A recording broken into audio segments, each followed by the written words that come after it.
Sir Jagan గారి photo ఉందని చెప్పేసి పాస్ పుస్తకాలను వెనక్కి తీసుకోవడానికి చూస్తున్నాం సార్ టీడీపీ గవర్నమెంట్. ఇప్పుడు వాటి ప్లేస్లో కొత్తవి ఇస్తాయంటున్నారు. మరి అవి ఎలా ఉండబోతున్నాయి, దీని గురించి ఏం చెప్తారు సార్? ఆయన అనగాని సత్యప్రసాద్ రెవెన్యూ శాఖ మంత్రి, ఆయన ఇప్పుడు ఒక ప్రకటన చేశారు. అందులో జగన్ ఇచ్చిన పాస్ పుస్తకాలు ఏదో ఉన్నాయో వాటన్నిటిని వెనక్కి తీసుకుంటున్నాము, అట్లాగే జగన్ పాతిన రాళ్ళు వాటిని కూడా మార్చేస్తున్నారట్టుగా చెబుతున్నారు. సో ఇప్పుడు రీసర్వే చేసి జగన్ 4,618 గ్రామాల్లో 20,19,000 పాస్బుక్లు ఇచ్చారు ఆల్రెడీ. సో 20 లక్షల పాస్ పుస్తకాలు వెళ్ళిపోయినాయి జనాల దగ్గరికి. దాని తర్వాత ఇంకొక 1,00,000 పాస్ పుస్తకాలు ఆల్రెడీ ప్రింట్ అయిపోయినాయి, వెళ్లాల్సి ఉంది. అయితే ఎన్నికల కోడ్ రావడంతో అది ఆగిపోయినాయి. అట్లాగే 74,65,000 అంటే రఫ్గా మనం 75 లక్షలు వేసుకోవచ్చు. 75 లక్షల సర్వే స్టోన్స్ రాళ్ళు కూడా పాతడం కూడా అయిపోయింది. ఇంకొన్ని రాళ్ళు పాతలేదు, అవి అట్లాగే ఎక్కడికక్కడ పడున్నాయి. వాటిని పెద్ద ఎత్తున ఆర్డర్ ఇచ్చి రాళ్ళను తయారు చేయించి చేశారు. అంటే జగన్ ఏం చేశాడంటే ల్యాండ్స్ ప్రజలకి రకరకాల కన్ఫ్యూజన్ ఉంది, ఇబ్బందులు ఉన్నాయని వాటిని ఒక ఆర్గనైజ్ చేద్దాము మొత్తం ల్యాండ్స్ అన్న పద్ధతి స్టార్ట్ చేశాడు. దానికోసం ఇప్పటివరకు భూమి సర్వే చేయలేదు, దాన్ని సర్వే చేయించాడు ఫ్రీగా. గ్రామాలు మొదలుపెట్టి సర్వేలు చేశారు. అట్లాగా కొన్ని వేల గ్రామాలు సర్వేలు మొదలైనవి. మా ఊర్లో కూడా 2 సార్లు 3 సార్లు చిత్తూరు జిల్లాలో సర్వే చేశారు. సో ఈ సర్వే చేసినాక హద్దులకు సంబంధించి రాళ్ళు గవర్నమెంటే పాతడం, అది కూడా ఫ్రీగానే. ఇది నిజానికి మంచి పనే. అది ఎందుకంటే డిస్ప్యూట్స్ అంతా ల్యాండ్ డిస్ప్యూట్, గ్రామాల్లో ప్రధాన గొడవలకు కారణం ఈ ల్యాండే. గొడవలు, హత్యలు, క్రైము, ఆత్మహత్యలు మొత్తం ఈ ల్యాండ్ మీదనే డిపెండ్ అయి ఉంటుంది. ఇప్పుడు ఏమైందంటే గతంలో ఓన్లీ వ్యవసాయం మాత్రమే వ్యవసాయానికి మాత్రం వాడేవాళ్ళు. ఇప్పుడు ఏంటంటే అది సోర్స్ ఆఫ్ ఇన్వెస్ట్మెంట్ లాగా అయిపోయింది. అదొక ఇన్వెస్ట్ చేస్తున్నారు, పెద్ద ఎత్తున వచ్చి ఎకరాలు 100 ఎకరాలు 200 ఎకరాలు 500 ఇలా కొనేస్తూ ఉన్నారు. ఏదైనా ఎక్కువ కొనకూడదంటే ట్రస్ట్ పెట్టేయడము, లేకపోతే అలా చేస్తున్నారు. మరీ ఎన్ఆర్ఐలు డబ్బు సంపాదించడం మొదలుపెట్టినాక వాళ్ళు వచ్చి ల్యాండ్స్ని వెతికి కొనేస్తున్నారు. నిజానికి ల్యాండ్ కొన్న వాళ్ళంతా ఆ ల్యాండ్ని అలా ఉంచేస్తున్న తప్ప పంటలు లేవు. ఏవో కొంతమంది తోటలు పెరిగేటువంటి తోటలు వేయడం, లేదా ఫామ్ హౌస్లు పెట్టుకొని సిటీకి దగ్గరలుగా ఉంటే ఫామ్ హౌస్లు పెట్టుకోవడం, ఇలాగ రకరకాల పద్ధతుల్లో ల్యాండ్ అనేది యూసేజ్లోకి వస్తూ ఉంది. దీనివల్ల ప్రెజర్ కూడా ల్యాండ్ మీద విపరీతంగా పెరుగుతుంది. ఆ ల్యాండ్కి సంబంధించిన పక్క డాక్యుమెంట్స్ లేకపోవడం, గందరగోళంగా ఉండడం, రెండవది రిజిస్ట్రేషన్స్ పాస్బుక్లు లేకుండా ఉండడం గ్రామాల్లో. ఇప్పుడు మా ఊర్లో నేను చూస్తుంటాను, అంతా కూడా ఒకప్పుడు ఏంటంటే నోటి మాటతో చెల్లిపోయేది. సో నువ్వు ఈ 10 ఎకరాలు నేను కొంటానంటే నీకు డబ్బులు ఇచ్చేసి ఏదో ఒక అగ్రిమెంట్, సేల్ అగ్రిమెంట్ చేసుకొని ఇచ్చేసేవాళ్ళు. దాని రిజిస్ట్రేషన్ వ్యవహారాలు లేవు. అలాగే ఇప్పుడు అది చేతులు మారిపోయి ఉంటుంది. ఒరిజినల్ ఓనర్ ఎక్కడున్నాడో కూడా ఎవరికి తెలియదు ఇవాళ. సో ఇప్పుడు వెళ్ళి మనం మన రిజిస్ట్రేషన్ చేసేయండి బాబు, మాకు పాస్బుక్ ఇవ్వండి అంటే మీ రిజిస్ట్రేషన్ లేదు, ఇది అడంగల్లో వేరే వాళ్ళ పేరుతో ఉంది, మీ పేరుతో లేదు, వాళ్ళ దగ్గర మీరు రిజిస్ట్రేషన్ చేసుకోండి అంటారు. ఒకవేళ వాళ్ళు కనబడరు, ఫస్ట్ ఆఫ్ ఆల్ ఎక్కడున్నారో తెలియదు. ఒకవేళ పట్టుకుంటే వాడికి ఆశ పెరుగుతుంది.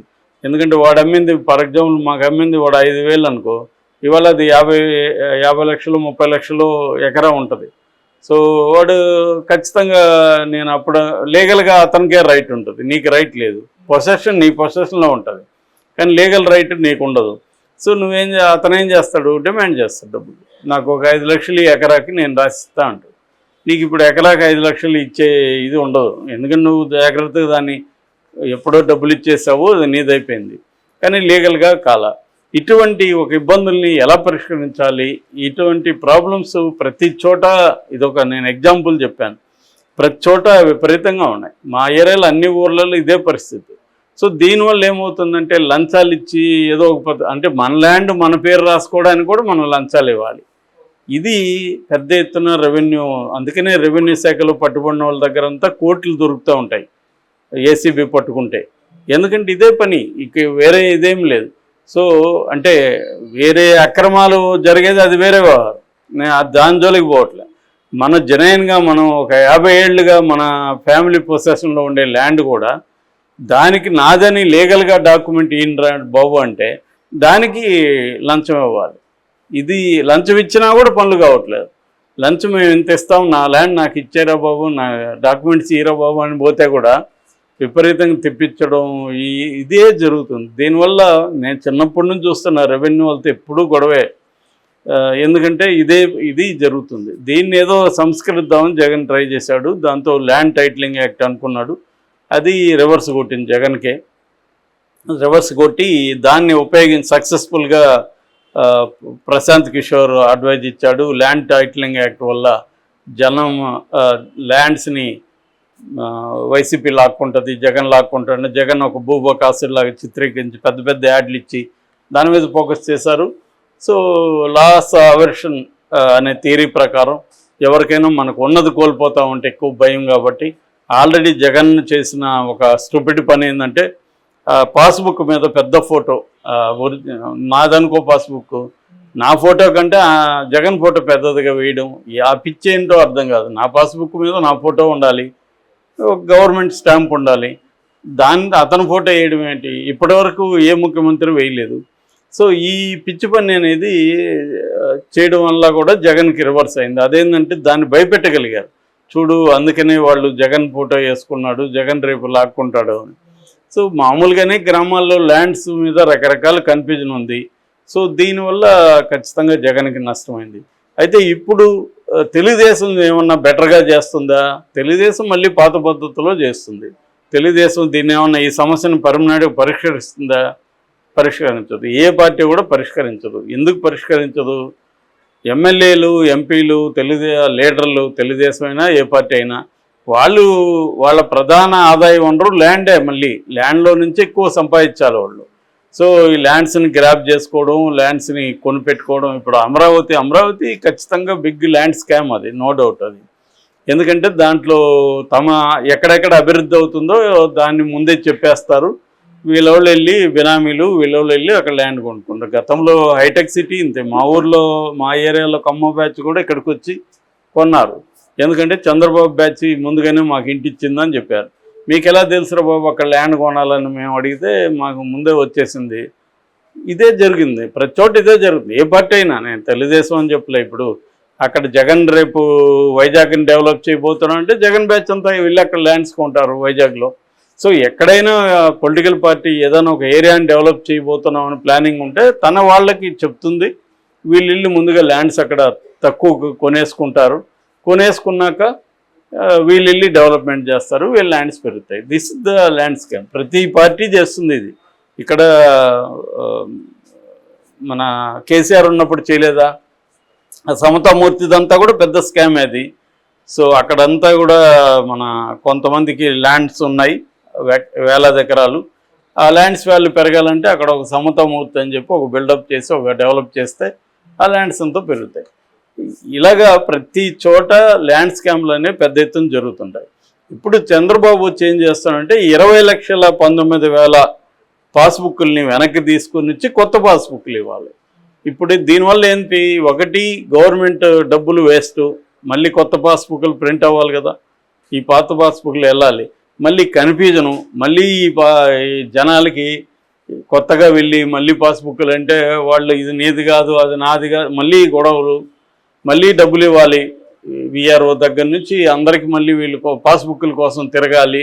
ఇప్పుడు ముసలోళ్ళు ఉంటారు, మా మదర్ ఫర్ ఎగ్జాంపుల్, ఆమెకి ఏజీ ఇబ్బంది వెళ్ళడానికి, కానీ ఇంటి దగ్గర వచ్చి ఏమన్నా చేస్తారు, లేదు మిటేషన్ కోసం నువ్వు అక్కడికి రా అంటారు, వేలిముద్ర వేయాలి, అక్కడ రా నీ ఫోటో తీయాలంటారు. సో ఈమె ఎవరినో బతిమలాడుకొని అది ఆటో పట్టుకొని ఎవరినో పట్టుకొని వెళ్ళి అక్కడ ఎండల్లో నిలబడి ఆ ఎంఆర్ఓ ఆఫీస్ దగ్గర నీళ్ళు ఇచ్చేవాళ్ళు ఉండరు, టాయిలెట్ ఉండదు, ఇటువంటి పరిస్థితులు. సో ఈ ఇబ్బందులంతా మళ్ళీ ఇది ఒక హింస ప్రజలకి. సో వాళ్ళకి కూడా అనుకుంటారు మనం ప్రభుత్వం మార్చిన దానికి మనకి ఇది కావాల్సిందిరా అని. అలాగే ఇప్పుడు జగన్ ఫోటో ఉండడం వల్ల నష్టము, ఫోటో ఉండకూడదు అనే దాంట్లో నో డౌట్. కానీ దానివల్ల కలిగే నష్టం కంటే ఇప్పుడు ఇది మళ్ళీ ఈ సైక్లింగ్ అంతా వ్యవహారం ఇది ఇప్పటికిప్పుడు మళ్ళీ కాదు. దీనివల్ల కనీసం ఒక 6 నెలల నుంచి 2 years వరకు మళ్ళీ పడుతుంది. ఈ ప్రాసెస్ అంతా చేయాలిగా.